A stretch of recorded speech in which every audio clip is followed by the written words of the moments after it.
ये वीडियो आप लोगों के लिए बहुत काम का होने वाला है, क्योंकि आज मैं अमेज़न पर बिजनेस शुरू करने वाले हैं जो भी सेलर्स या जो कर चुके हैं उनको मैं बताने वाला हूं कि क्या अमेज़न जैसा मार्केट प्लेस आप लोगों के लिए सही है या नहीं है। देखिए दोस्तों, सबसे पहली चीज आप लोगों को यह समझना पड़ेगा कि अमेज़न कौन है, अमेज़न क्या करता है, अमेज़न कहां से आया है, वो आपके लिए जानना बहुत जरूरी है। जो सबसे पहली चीज मैं आप लोगों को बताना चाहता हूं कि अमेज़न बेसिकली यूएसए की एक कंपनी है जिसे जेफ बेजोस ने जो है मार्केट में इंट्रोड्यूस किया था। पहले वो बुक सेल किया करते थे, धीरे धीरे इन्होंने इसको मार्केट प्लेस में जो है कन्वर्ट कर दिया और अब बहुत सारे कंट्रीज के अंदर ये प्रोडक्ट्स सेल करते हैं। मार्केट प्लेसेस जो है बहुत सारे कंट्रीज के अंदर अवेलेबल है, राइट। बहुत बड़ा मार्केट है। AWS जो कि होस्टिंग सर्विस प्रोवाइडर है, उससे भी बहुत बड़ा बिजनेस है। Amazon प्राइम भी इनके पास है, बहुत सारी फंडिंग है। तो ये एक स्टेबल मार्केट प्लेस है, इनको फंडिंग की कभी प्रॉब्लम नहीं होगी फ्यूचर में। इनकी स्थिति हमेशा स्ट्रांग रहने वाली है, ऐसा मेरा मानना है, क्योंकि पिछले 10 सालों से मैं देख रहा हूं कि इंडिया में मार्केट प्लेसेस बहुत सारी चीजें चेंज करते आए हैं। कुछ मार्केट प्लेसेस ऐसे भी हैं जो बिल्कुल अपनी आखिरी सांसें गिन रहे हैं और कुछ मार्केट प्लेस ऐसे हैं जो अभी भी किसी ना किसी रूप में मार्केट में टिके हुए हैं। तो मेरा यह मानना है कि Amazon is a very good market place in terms of stability. अब बात आती है कि क्या एक नए सेलर को अमेज़न पे सेल करना चाहिए या नहीं करना चाहिए। देखो, सबसे पहली चीज तो यह है कि आप किसी भी मार्केट प्लेस पे सेल करना चाहते हैं, चाहे वो अमेज़न हो, फ्लिपकार्ट हो या मीशो हो, आपको डॉक्यूमेंट्स रिक्वायर्ड रहेंगे, वो आपको प्रोवाइड कराने पड़ेंगे। आप जिस भी कैटेगरी के प्रोडक्ट सेल करेंगे उसके सर्टेन डॉक्यूमेंट्स होते हैं। एग्जांपल के लिए मैं बताता हूं कि अगर आप टॉय सेल करोगे तो उसका BIS सर्टिफिकेट आपको देना पड़ेगा। अगर आप कोई फूड प्रोडक्ट सेल करना चाहते हो तो FSSAI सर्टिफिकेट आपको देना पड़ेगा। ये जरूरी है, देने पड़ते हैं। अब इसमें आप लोगों का दिमाग ये चल रहा होगा कि सर किसी और के ब्रांड के प्रोडक्ट सेल करेंगे तो भी क्या हमें देने पड़ेंगे? नहीं। अगर आप किसी और के प्रोडक्ट्स, ब्रांडेड प्रोडक्ट सेल करना चाहते हो तो आपको उनसे ब्रांड ऑथराइजेशन लेटर लेके अमेज़न को प्रोवाइड कराना पड़ेगा और फिर आपको वो अमेज़न अलाउ करेगा अगर उन्हें लगेगा कि हाँ आपके प्रोडक्ट्स जो है या फिर आपका जो ब्रांड ऑथराइजेशन लेटर है वो जेन्युइन है, ठीक है, तो आपको वो रजिस्टर करने देगा। लेकिन अगर आप बिल्कुल नए हो तो आपको कोई ब्रांड क्यों देगा? मैं आपको डिमोटिवेट नहीं करना चाहता। देखो, बिल्कुल आप नए हो और आप ये सोच रहे हो कि मैं लक्स का साबुन सेल करूंगा या मैं पेप्सोडेंट का टूथब्रश, टूथपेस्ट जो है वो सेल करूंगा, तो वो ब्रांड्स आपको क्यों ऑथराइज करेंगे? आप कौन हो? आप अपने घर से बिजनेस शुरू कर रहे हो या आप एक छोटी सी दुकान लेकर बैठे हो? नहीं देंगे। ये ऑलरेडी बड़े बड़े एस्टेब्लिश डीलर्स होते हैं, उनको ऑलरेडी ये दे चुके हैं। तो या तो आप अपना मार्केट में प्रोडक्ट लाएं, जेन्युइन प्रोडक्ट से सेल करें और फिर इसके ऊपर लिस्ट करें। अब देखो, कुछ चीजें हैं जो आपको फॉलो करनी है अगर आप अमेज़न पे सेल करना चाहते हो, अगर आप बिजनेस करना चाहते हो या आप बिजनेस शुरू कर चुके हो। सबसे पहली चीज जो आपको ध्यान रखनी है वो है इनकी पॉलिसीज। गलती से भी 3-4 ऐसी पॉलिसीज जो मैं आप लोगों को बता रहा हूं उसको आप वॉयलेट मत करिएगा। पहली पॉलिसी है जो मैं आप लोगों को बता रहा हूं कि जब आप प्रोडक्ट लिस्ट कर लेंगे ना तो आप गलती से भी किसी भी अपने रिलेटिव को कह के, अपने दोस्तों को कह के प्रोडक्ट के ऊपर फेक रिव्यूज मत डलाइएगा। इस चीज को लेके अमेज़न बहुत स्ट्रिक्ट है। दूसरी चीज, डुप्लीकेट प्रोडक्ट्स अमेज़न पे सेल करने के बारे में गलती से भी मत सोचिएगा।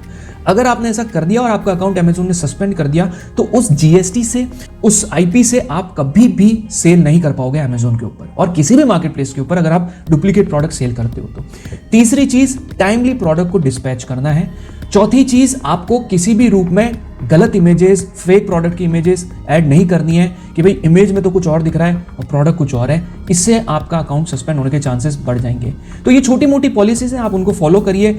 और जो ड्रग्स हो गया या वेपन्स हो गए, इस टाइप के जो प्रोडक्ट्स हैं उनको आप सेल नहीं करोगे, ठीक है ना, वो प्रोडक्ट आप नहीं सेल कर सकते। और सबसे इंपॉर्टेंट चीज कि आप किसी भी बड़े ब्रांड के नाम का यूज करके लिस्टिंग नहीं कर सकते, ठीक है ना। इन पॉलिसीज को आपको ध्यान रखना है, जैसे कि सैमसंग मोबाइल चार्जर या कॉम्पिटेबल विद सैमसंग मोबाइल्स या कॉम्पिटेबल विद ओप्पो मोबाइल्स, ये चीजें आपको अपनी लिस्टिंग में, टाइटल्स में नहीं डालना है। दूसरी चीज, अगर आप अमेज़न पे सेल करना चाहते हो तो आपको प्रॉपर प्रोडक्ट रिसर्च करना पड़ेगा अगर आपके पास प्रोडक्ट नहीं है। देखो, हम अभी एक बहुत अच्छी सीरीज चला रहे हैं जिसमें हमने प्रोडक्ट रिसर्च से रिलेटेड कि भाई अमेज़न पे कोई प्रोडक्ट सेल करते हैं तो उस पर अमेज़न कितना कमीशन काटता है, फ्लिपकार्ट कितना कमीशन काटता है, कितनी उनकी शिपिंग चार्जेस होती है और कौन कौन सी फीस जो है वो चार्ज करते हैं, क्लोजिंग फी हो गई, फिक्स फी हो गई, ये कौन सी जो भी चार्जेस हैं उसको हम लोग कंपेयर कर रहे हैं। 4-5 वीडियोस उस प्लेलिस्ट में अलग अलग कैटेगरीज के आ चुके हैं। प्लेलिस्ट का लिंक मैं डिस्क्रिप्शन में भी दे दूंगा, आप आराम से उसे देख लीजिएगा। तीसरी चीज जो मैंने आपको पहले भी बताई थी कि आपको डॉक्यूमेंटेशन प्रोवाइड कराने पड़ेंगे, आपको सर्टिफिकेट्स, आपको जो भी लीगल डॉक्यूमेंट्स रिक्वायर्ड रहते हैं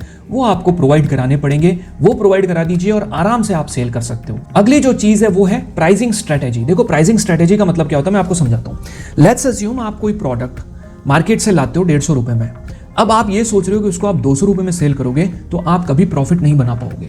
ऐसा मैं क्यों बोल रहा हूं? क्योंकि इनकी जो फीस है, इनके जो कमीशंस हैं और उसके साथ साथ इनके जो शिपिंग चार्जेस हैं वही इतने हो जाते हैं कि वो आपके 150 रुपए में से 50 रुपए कहीं चले जाएंगे। तो इसमें 3 टाइम्स तो मिनिमम आपको प्राइस रखनी ही रखनी है, तब जाके आप कुछ प्रॉफिट बना पाओगे। ये ही ई कॉमर्स बिजनेस का धंधा करने का सबसे सिंपल तरीका है, ठीक है, कि जो भी प्राइसिंग आप रख रहे हैं उसका 50% ही ये मार्केट प्लेस आपको लगभग देते हैं, सारी फीस काट कुटा कर। कैसे? लेट्स अज्यूम अगर आप कोई 150 रुपए में चीज लाते हो और उसको आप 500 रुपए में सेल करते हो, फॉर एग्जाम्पल टी शर्ट्स, एक अच्छा सा पोलो टी शर्ट लाते हो, उसकी अच्छे से पैकिंग कराते हो, वो आपको 200 रुपए में आपके पैकेजिंग वगैरह के साथ आपको 200 रुपए में उसकी कॉस्ट प्राइस पड़ रही है। अब आप उसे 500 रुपए में सेल कर रहे हो, तो अमेजोन आपको लेट्स अज्यूम 250 रुपए देता है। सारी फीस, एडवर्टीजमेंट्स का खर्चा, प्रमोशंस का खर्चा, शिपिंग वगैरह, रिटर्न वगैरह काट कुटा के आपको 250 रुपए देता है उसके ऊपर। अब उस 250 रुपए में से आपका प्रोडक्ट कितने का हुआ? 200 रुपीज का, और उसमें आपका प्रॉफिट कितने का हुआ? 50 रुपीज का। तो इस तरीके से मार्केट प्लेसेस के ऊपर काम किया जाता है। तो जो आपको प्राइसिंग है उस पर बहुत ध्यान देना है। अब जो अगली चीज है वो है लिस्टिंग ऑप्टिमाइजेशन। आपके प्रोडक्ट्स बायर अमेजोन पे फोटो देख के ऑर्डर करेंगे, प्रोडक्ट के टाइटल को पढ़ के ऑर्डर करेंगे, उसके बुलेट पॉइंट्स और डिस्क्रिप्शन को देख के ऑर्डर करेंगे, और सबसे इंपॉर्टेंट प्रोडक्ट के फीडबैक्स को देख के जो है ऑर्डर करेंगे। तो जो आपकी लिस्टिंग होगी, जो प्रॉपर जो आप लिस्ट क्रिएट करोगे, प्रोडक्ट की लिस्टिंग करोगे, that should be very neat, clean, on to the point and professional. इसका आपको ध्यान रखना है, बकवास नहीं भरनी है। जो प्रोडक्ट के फीचर्स हैं उनको बुलेट पॉइंट्स में ऐड करना है, जो प्रोडक्ट है और उसके जो मेन कीवर्ड्स हैं उनको टाइटल में ऐड करना है, और प्रोडक्ट की इमेज टॉप नॉच क्वालिटी की होनी चाहिए। जैसा आपका कॉम्पिटिटर इमेज डालकर बैठा है, आपसे ज्यादा ऑर्डर्स ला रहा है, उससे 21 होनी चाहिए, उसके बराबर भी नहीं, उससे अच्छी होनी चाहिए। प्रोडक्ट की इमेजेस अपडेट करिए, अच्छे प्रोडक्ट्स डालिए, टाइमली प्रमोशन करिए, उस पर रिव्यू आएंगे, और फिर मैं आपको गारंटी देता हूं अमेजोन पे आपको सक्सेसफुल बिजनेस करने से कोई नहीं रोक सकता अगर आपके प्रोडक्ट के ऊपर बहुत अच्छे रिव्यूज हैं। और जैसा मैंने इनिशियल स्टेज पे बताया, अंकल को, चाचा को, मामा को, भाइयों को, दोस्तों को कहकर रिव्यू नहीं डलवाने हैं, प्रॉब्लम में फंस जाओगे, सारी मेहनत खराब हो जाएगी। थोड़ा सा पेशेंस रखिएगा, थोड़ा सा वेट करिएगा, एंड देखिएगा आपकी अगर आपको अच्छे अच्छे रिव्यूज आएंगे ना तो आपकी सेल्स भी बहुत अच्छी आएगी। तो इस चीज़ का आपको ध्यान रखना है। अगली जो चीज है मेरी नजर में वो है इन्वेंट्री मैनेजमेंट। ये बहुत इंपॉर्टेंट है ई कॉमर्स बिजनेस के लिए। मैं आपको क्यों बता रहा हूं, देखो इन्वेंट्री मैनेजमेंट का मतलब क्या होता है। लेट्स अज्यूम आप मार्केट से कोई बहुत अच्छा प्रोडक्ट लेकर आए और आपने अपने पास इन्वेंट्री रखी, उसके 50-100 पीस आपने रख दिए, वो प्रोडक्ट चल पड़ा है, उस पर ऑर्डर्स आ रहे हैं, लेकिन मैन्युफैक्चरर कह रहा है कि अभी टाइम लगेगा, मैं इसको रिस्टॉक नहीं कर पाऊंगा। तो आपको क्या करना है कि आपको मल्टीपल मैन्युफैक्चरर्स पे जो है फोकस रखना है, उनसे कांटेक्ट रखना है कि इन केस अगर आपका ये प्रोडक्ट पर्टिकुलर मैन्युफैक्चरर प्रोवाइड नहीं करा पा रहा है तो आपके पास दूसरा ऑप्शन है, राइट। अगर आपने इन्वेंट्री मैनेजमेंट कर ली और इन्वेंट्री मैनेजमेंट को सही से सीख लिया ना, तो आप रेगुलरली अमेजोन की नज़र में ये दिख जाओगे कि यार ये जो सेलर है ना, इसके प्रोडक्ट्स भी बहुत अच्छे हैं, ये प्रॉपरली इन्वेंट्री भी मैनेज कर रहा है, इस पर रिव्यूज़ भी बहुत अच्छे आ रहे हैं, तो इसको थोड़ा पुश किया जाए। एल्गोरिदम ऑटोमेटिकली आपकी लिस्टिंग और आपके ब्रांड को, आपके प्रोडक्ट्स को पुश करेगा।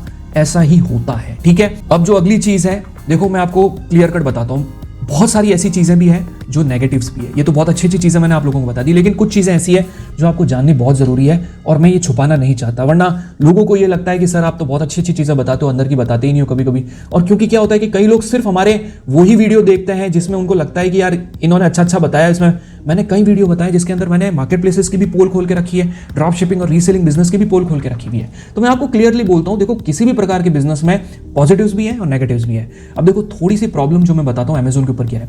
Amazon is most customer centric market place.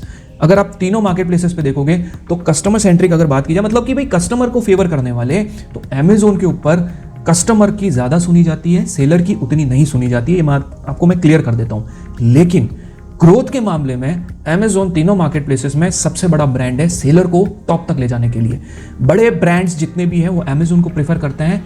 आप अगर फ्लिपकार्ट और मीशो के कंपैरिजन में देखें तो उनकी पहली प्रायोरिटी अमेजोन ही रहेगी। क्यों? क्योंकि अमेजोन के पास ग्लोबल मार्केट भी अवेलेबल है। वो अगर ग्लोबल जाना चाहते हैं फ्यूचर में तो वो अमेजोन ही प्रोवाइड कराता है। अमेजोन की जो फीचर्स है, प्रमोशंस, एनालिटिक्स है, बहुत टॉप नॉच है, ठीक है।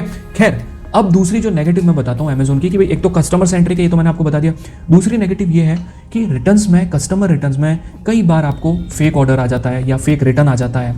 कभी कभार आपके प्रोडक्ट बदल दिए जाते हैं, कभी कभार कुछ ना कुछ प्रॉब्लम आ जाती है। और ये तीनों मार्केट प्लेसेस के ऊपर है, अमेजोन, फ्लिपकार्ट और मीशो पे। लेकिन अमेजोन पे कंपेयर किया जाए फ्लिपकार्ट और मीशो के, तो अमेजोन पे इतना नहीं है, बट है। कभी कभी फेक रिटर्न्स आते हैं और आप उसके लिए सेफ्टी क्लेम भी कर सकते हो। कभी कभी क्लेम्स रिजेक्ट भी हो जाते हैं, और ये part and parcel of the e commerce business है, ठीक है, ये रहेगा। इसको सुधारने के लिए टीम काम कर रही है तीनों मार्केट प्लेसेस की। और जो एक अलग चीज़ मैं आपके इसके साथ साथ और बताना चाहता हूँ कि अमेजोन इस मामले में दूसरे मार्केट प्लेसेस से भाई बहुत कड़क है, बहुत बहुत स्ट्रिक्ट है। वो है कि अगर जो चीज़ मैंने आपको बिगनिंग में बताई थी कि अगर आपने इनकी पॉलिसीज़ को वायलेट किया, ये आपका अकाउंट सीधा सस्पेंड करते हैं। आपको 90 दिन तक जो आपका फंड पड़ा है वो 90 दिन तक आपको देते नहीं है और कहते हैं कि ये 90 दिन बाद ऑटोमेटिकली आपके अकाउंट में ट्रांसफर हो जाएगा। अगर बहुत ज़्यादा ही आपने पॉलिसीज़ को वायलेट किया है तो आपके अकाउंट को हमेशा हमेशा के लिए डीएक्टिवेट कर देते हैं। फिर आप उस एड्रेस से जहाँ से आप बिजनेस कर रहे थे, उस पैन कार्ड से, उस कंप्यूटर से, उस ब्रॉडबैंड से, उस इंटरनेट से कभी भी अमेजोन पे अकाउंट ओपन नहीं कर पाओगे। ये एक अमेजोन के ऊपर बहुत बड़ी समस्या है। लेकिन अगर आपको अमेजोन पे ग्रो करना है, टू बी ऑनेस्ट, तो मैं अब जो अगली वाली चीज़ बता रहा हूँ उसको ध्यान से सुनिएगा। अगर आपको अमेजोन पे ग्रो करना है तो जो चीज़ें मैंने बताई है कि आप एक अच्छी क्वालिटी के प्रोडक्ट्स लाएं, अच्छी चीज़ें करें, आपको FBA और एडवर्टीजमेंट सीखना पड़ेगा अमेजोन पे। अगर आपने अमेजोन FBA को ढंग से सीख लिया और आपने एडवर्टीजमेंट को ढंग से सीख लिया तो आपको अमेजोन पे ग्रो करने से कोई नहीं रोक सकता। ये मेरा पर्सनल एक्सपीरियंस है, क्योंकि अमेजोन FBA की मदद से आप अपनी लॉजिस्टिक जो फीस है उसको भी बचा सकते हैं और उसके साथ साथ एडवर्टीजमेंट की मदद से राइट टारगेट ऑडियंस को टारगेट कर सकते हैं।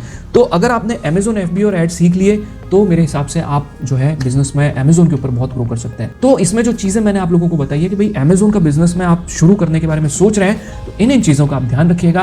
एंड आई एम श्योर आपके पास प्रोडक्ट अच्छा है और आपके पास प्रोडक्ट अच्छा होगा तो आप डेफिनेटली अमेजोन पे ग्रो करेंगे, ठीक है। और जब आप फ्यूचर में अपनी ई-कॉमर्स वेबसाइट बनाएंगे तो उस पर ये चीज़ ज़रूर लिखिएगा कि we are available at Amazon, तो उससे आपकी गुडविल बनेगी, आपका ब्रांड बनेगा, ठीक है। आप बिजनेस में बहुत आगे बढ़ें, बिजनेस को बहुत अच्छे से सीखें, बहुत ग्रो करें, ऐसी मेरी शुभकामनाएं हैं। और हाँ, मैं एक चीज़ और कहना चाहता हूँ दोस्तों कि अगर आप अमेजोन का कोर्स देखना चाह रहे हैं, आपको ठीक लगे, तो मैं हमारा एक पेड कोर्स है, उसका लिंक डिस्क्रिप्शन में दे रहा हूँ, उसको जाकर देखिए, उसका सिलेबस देखिए कि उसमें क्या क्या चीज़ें सिखाई गई है। अगर आपको ठीक लगे तो लीजिएगा, आपको कोई फोर्स नहीं कर रहा है। अगर आपको ठीक नहीं लगे और आप चाहते हैं कि बेसिक चीज़ें मैं YouTube से ही सीखना चाहता हूँ या चाहती हूँ, तो हमारी एक प्लेलिस्ट है जिसमें हमने लिस्टिंग करना भी सिखाया है, प्रमोशंस करना भी सिखाया है, काफ़ी सारी चीज़ें जिसको हमने कवर किया है। वो लिस्टिंग का लिंक मैं डिस्क्रिप्शन में दे रहा हूँ और प्रोडक्ट रिसर्च जो मैंने आपको बताई थी उसका लिंक मैं इधर दे रहा हूँ। आप दोनों वीडियोस और दोनों प्लेलिस्ट को आराम से बैठकर देखिए और उससे सीखिए। So thank you so much guys इस वीडियो को पूरा देखने के लिए। अब मिलते हैं अगले वीडियो में, तब तक के लिए टेक केयर।